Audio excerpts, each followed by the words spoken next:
Hello students, आज आपण पाहणार आहोत विज्ञान आणि तंत्रज्ञान भाग 1 वर्ग 10वा पाठ पहिला गुरुत्वाकर्षण.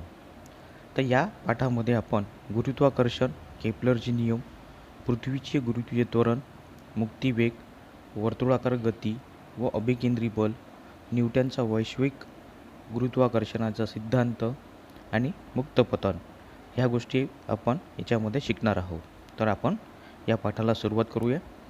एखाद्या वस्तूवर बल लावल्यास काय परिणाम घडून येतो, तर हे आपल्याला सर्वांना माहिती आहे.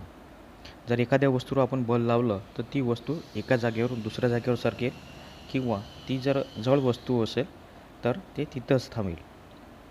तुम्हाला बलाचे कोणकोणते प्रकार माहिती आहेत? गुरुत्वाकर्षण बलाविषयी तुम्हाला काय माहिती आहे? गुरुत्वाकर्षण बल म्हणजे काय हे आपल्या सर्वांना माहिती आहे, पण आपण विस्तृतपणे आपण या पाठात शिकणार आहोत. गुरुत्वाकर्षणाचे बल हे एक वैश्विक बल असून ते केवळ पृथ्वीवर दोन वस्तूंमध्ये नव्हे तर कोणत्याही दोन खगोलीय वस्तूंमध्ये प्रयुक्त होते. हे आपण मागील इयत्तेत पाहिलेच आहे. या बलाचा शोध कसा लागला ते आपण जाणून घेऊया. आता पाहूया गुरुत्वाकर्षण. तर गुरुत्वाकर्षण म्हणजेच ग्रॅव्हिटेशन. गुरुत्वाकर्षणाचा शोध सर आयझॅक न्यूटन यांनी लावला. हेही तुम्हाला माहीतच आहे. असे म्हणतात की झाडावरून खाली पडत असलेले सफरचंद पाहिल्यामुळे त्यांना हा शोध लागला. सुरुवातीला त्यांना प्रश्न पडला की सर्व सफरचंद क्षितिज लंब दिशेने सरळ खाली का पडतात, तिरकी का पडत नाही किंवा क्षितिज समान रेषेत का जात नाही. म्हणजेच मूळ प्रश्न असा की सफरचंद हा सरळ दिशेने का खाली पडला, तो तिरपा का जात नाही, असा आडवा का जात नाही, हा प्रश्न त्यांना पडला होता. बऱ्याच विचारांतांनी त्यांनी निष्कर्ष काढला की पृथ्वी सफरचंदाला स्वतःकडे आकर्षित करीत असेल व या आकर्षण बलाची दिशा पृथ्वीच्या केंद्राकडे असेल. झाडावरील सफरचंदापासून पृथ्वीच्या केंद्राकडे जाणारी ही क्षितिज लंब असल्याने सफरचंद झाडावरून क्षितिज लंब दिशेने खाली पडते. आता आपण आकृती पाहूया. आकृती 1.1 मध्ये पृथ्वीवरील एका सफरचंदाचे झाड दाखवले आहे. सफरचंदावरील बल पृथ्वीच्या केंद्राच्या दिशेने असते, म्हणजेच सफरचंदाच्या स्थानापासून पृथ्वीच्या पृष्ठभागाला लंब असते. आकृतीत चंद्र व पृथ्वी यांमधील गुरुत्वाकर्षण बल दाखवले आहे. आकृतीतील अंतरे प्रमाणानुसार दाखवलेले नाहीत. आता आपण आकृतीमध्ये बघू शकतो की सफरचंद झाडावरून खाली पडताना ही पृथ्वीच्या केंद्रभागाकडे आकर्षित होते. न्यूटनने विचार केला की जर का हे बल वेगवेगळ्या उंचीवर असलेल्या सफरचंदावर प्रयुक्त होत असेल तर ते सफरचंदाहून बऱ्याच अधिक उंचीवर पृथ्वीपासून खूप दूरवर असलेल्या चंद्रासारख्या वस्तूवरही प्रयुक्त होत असेल का. म्हणजेच आता जर त्या अधिक उंचीवर असलेल्या सफरचंदाला वर जर गुरुत्वाकर्षण जर बल लागत असेल, मग त्याचप्रमाणे अंतराळात असलेल्या चंद्रावर आपल्या पृथ्वीच्या गुरुत्वाकर्षण बलाचा काही फरक पडत असेल का, असा त्यांना प्रश्न पडला. तसेच सूर्य, ग्रह अशा चंद्राहून अधिक दूरवरच्या खगोलीय वस्तूंवर प्रयुक्त होत असेल का, असा प्रश्न त्यांना पडला होता. तर पुढचा मुद्दा पाहूया. बल व गती. एखाद्या वस्तूच्या वेगाच्या परिणामात किंवा गतीच्या दिशेत बदल घडवून आणण्यासाठी त्यावर बल प्रयुक्त होणे आवश्यक असते, हे आपण पाहिले आहे. बरोबर. आता पुढचा मुद्दा घेऊया.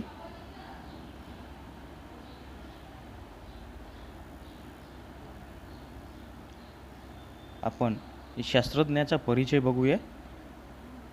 सर आयझॅक न्यूटन 1642 ते 1727 आधुनिक काळातील अग्रगण्य शास्त्रज्ञ मानले जातात. न्यूटनने गुरुत्वाकर्षणाचा सिद्धांत वापरून ते नियम गणितीय पद्धतीने सिद्ध केलेले आहे. न्यूटनने प्रकाश, ध्वनी, उष्णता व गणित या क्षेत्रामध्ये उल्लेखनीय कार्य केले. त्यांनी गणिताच्या एका नवीन शाखेचा शोध लावला. कॅल्क्युलस या नावाने ओळखल्या जाणाऱ्या या शाखेचा गणितात व भौतिकशास्त्रातही मोठ्या प्रमाणात उपयोग केला जातो. न्यूटन हे परावर्तक दुर्बीण तयार करणारे पहिले शास्त्रज्ञ होते. गुरुत्वाकर्षणाचा शोध जो आहे हा सर आयझॅक न्यूटन यांनी लावलेला आहे. हा त्यांचा परिचय होता. आता पुढे बघूया वर्तुळाकार गती व अभिकेंद्री बल, यालाच म्हणतात सर्क्युलर मोशन आणि सेंट्रिपिटल फोर्स. तर आपल्याला एक उदाहरण दिलेलं आहे, तर हे त्यांनी आपल्याला करून पाहायला सांगितलेलं आहे. तर यामध्ये आपल्याला काय कळणार आहे, वर्तुळाकार गती आणि अभिकेंद्र बल म्हणजे काय हे या उदाहरणावरून स्पष्ट होते. एक दगड एका दोरीच्या टोकाला बांधा. दोरीचे दुसरे टोक हातात धरून शेजारील आकृतीत 1.2 मध्ये दाखवल्याप्रमाणे फिरवा, जेणेकरून दगड एका वर्तुळावरून फिरेल. त्या दगडावर तुम्ही काही बल प्रयुक्त करीत आहात का? त्याची दिशा कोणती आहे? हे बल प्रयुक्त न होण्यासाठी तुम्ही काय कराल व असे केल्यास दगडावर काय प्रभाव पडेल? आता जोपर्यंत आपण दगड फिरवत आहोत, जोपर्यंत दोर आपल्या हातामध्ये आणि आपण फिरवत आहोत तोपर्यंत तो दगड फिरेल. ज्यावेळेस आपण तो दोर आपण हातातून सोडल्यानंतर तो दगड जिथून सुटला असेल तो त्या सरळ दिशेने तो बाहेर फेकला जाईल.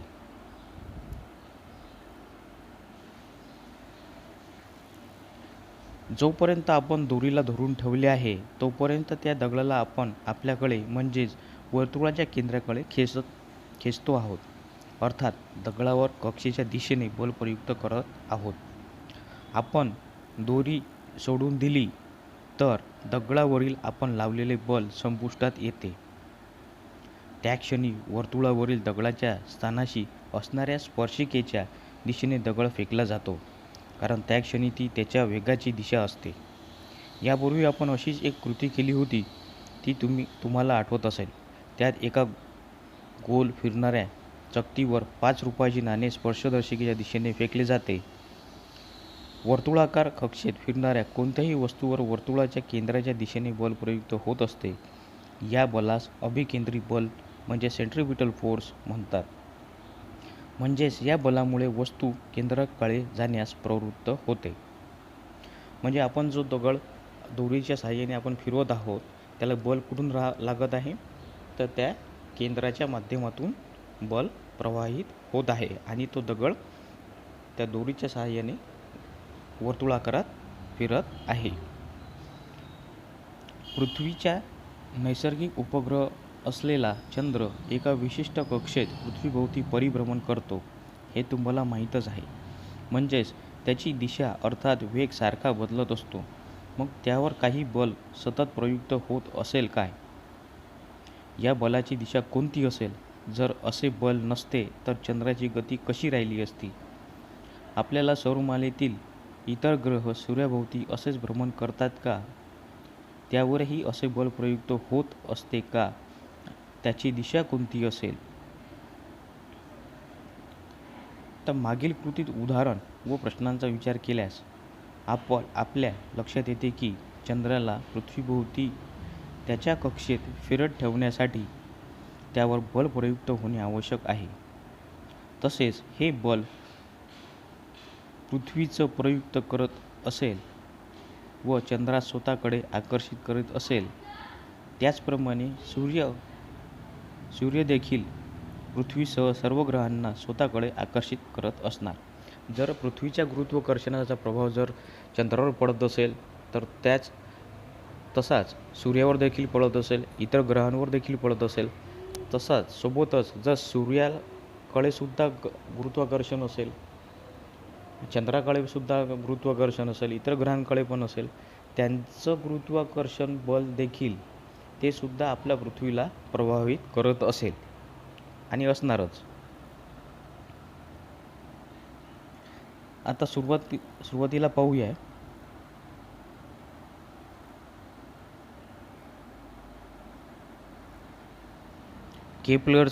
केपलरचे नियम, केपलर्स लॉ. आता प्राचीन कालापासून मानव ग्रहांच्या स्थितीचे निरीक्षण करत आलेला आहे. गॅलिलिओच्या आधी ही निरीक्षणे केवळ डोळ्याने केली जात असत. 16व्या शतकापर्यंत ग्रहाच्या स्थिती व गतीविषयी बरीच माहिती उपलब्ध झालेली होती. योहानस केपलर नामक शास्त्रज्ञाने ती सर्व माहिती अभ्यासली. त्यांना आढळून आले की ग्रहांच्या गतीतील काही विशिष्ट नियम आहेत. त्यांनी ग्रहांच्या गतीविषयी 3 नियम मांडले आणि केपलरचे हे नियम खाली दिलेले आहेत. तर आपण केपलरचे नियम पाहायला सुरुवात करूया. ते सर्वात पहिले आपण बघू. माहीत आहे का तुम्हाला, लंबवर्तुळ म्हणजे एखाद्या शंकूला एका प्रतलाने तिरके छेदले असता तयार होणारी आकृती. तर लंबवर्तुळ म्हणजे एक अंड्यासारखा जो आकार असेल, त्या आकाराला किंवा एखाद्या शंकूला एका प्रतलाने म्हणजे तिरके छेदले असताच तयार होणारी आकृती, यालाच प्रतलीय लंबवृत्त असे म्हणतात. यास 2 नाभिबिंदू असतात. आता आकृतीत बघूया, यातले 2 नाभिबिंदू म्हणजे कोणते, तर F1 आणि F2 हे 2 नाभिबिंदू आहेत.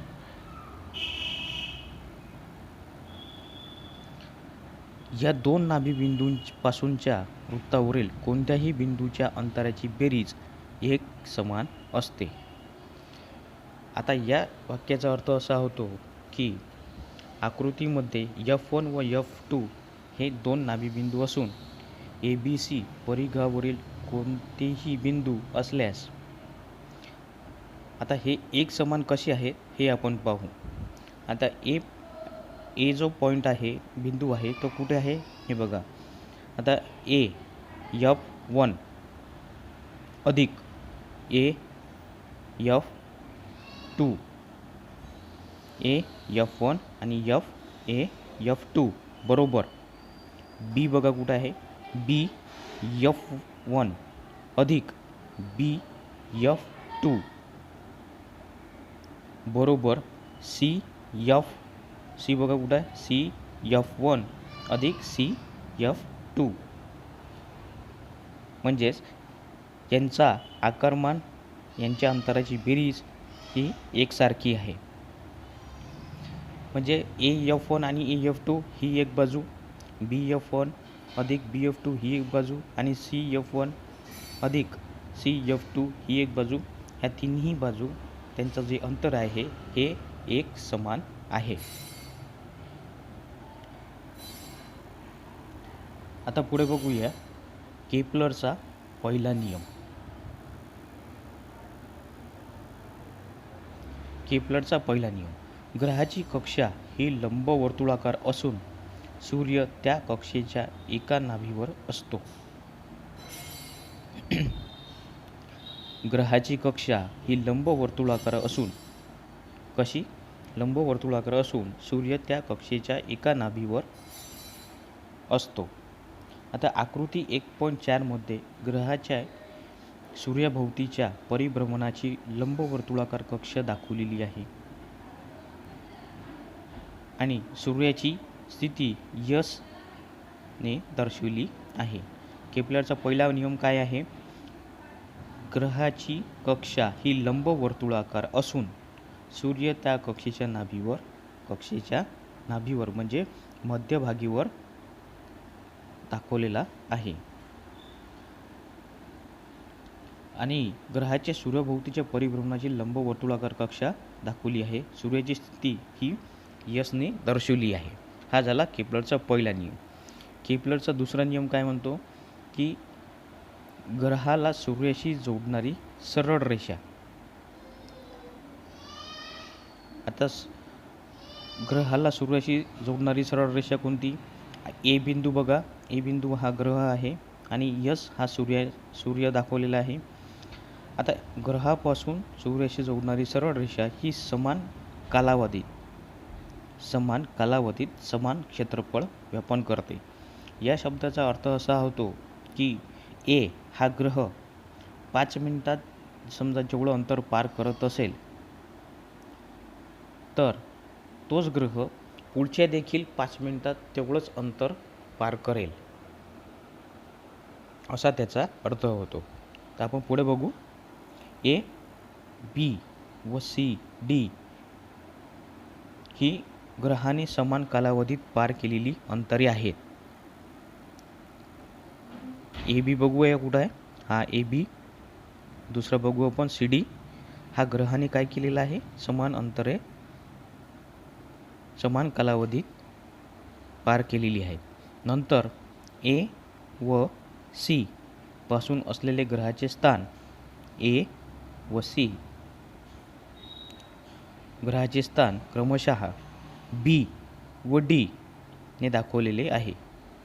आता आकृतीमधील ए एस व सी एस या सरळ रेषा एका कालावधीत समान क्षेत्रफळ व्यापतात, अर्थात म्हणजेच ए एस बी. आता बघूया कुठं आहे. ए ग्रह, एस सूर्य आणि बी त्यांनी पार केलेलं अंतर. ई एस बी आणि दुसरं C S D. C S D ही क्षेत्रफळे समान आहे. आता पुढचं बघूया. केपलरचा तिसरा नियम. सूर्याची परिक्रमा करणाऱ्या ग्रहाच्या आवर्तकालाचा वर्ग हा ग्रहाच्या सूर्यापासूनच्या सरासरी अंतराच्या घनाला समानुपाती असतोच. म्हणजेच ग्रहाचा आवर्तकाल हा टी असेल व सूर्यापासून त्याचे सरासरी अंतर स्मॉल आर असेल. म्हणजेच आता हे जे आपण काही वाचलेलं आहे हेच आता एका समीकरणात मांडलेलं आहे. टीचा वर्ग समानुपाती आरचा घन म्हणजेच टीचा वर्ग भागेला आरचा घन बरोबर स्थिर बरोबर के. याला म्हणतात के कॉन्स्टंट. म्हणजे काय? हा नेहमी स्थिर असतो. याच्यामध्ये कुठलाही प्रकारचा बदल घडून येत नाही. केपलरने हे नियम केवळ नियमितपणे निरीक्षणे करून मापन केलेल्या ग्रहांच्या स्थानावरून शोधून काढले. ग्रह या नियमाचे पालन का करतात याचे कारण त्यांना माहीत नव्हते. गुरुत्वाकर्षणाचा सिद्धांत मांडताना केपलरच्या नियमांचे कशी मदत झाली हे आपण पुढे पाहणार आहोत.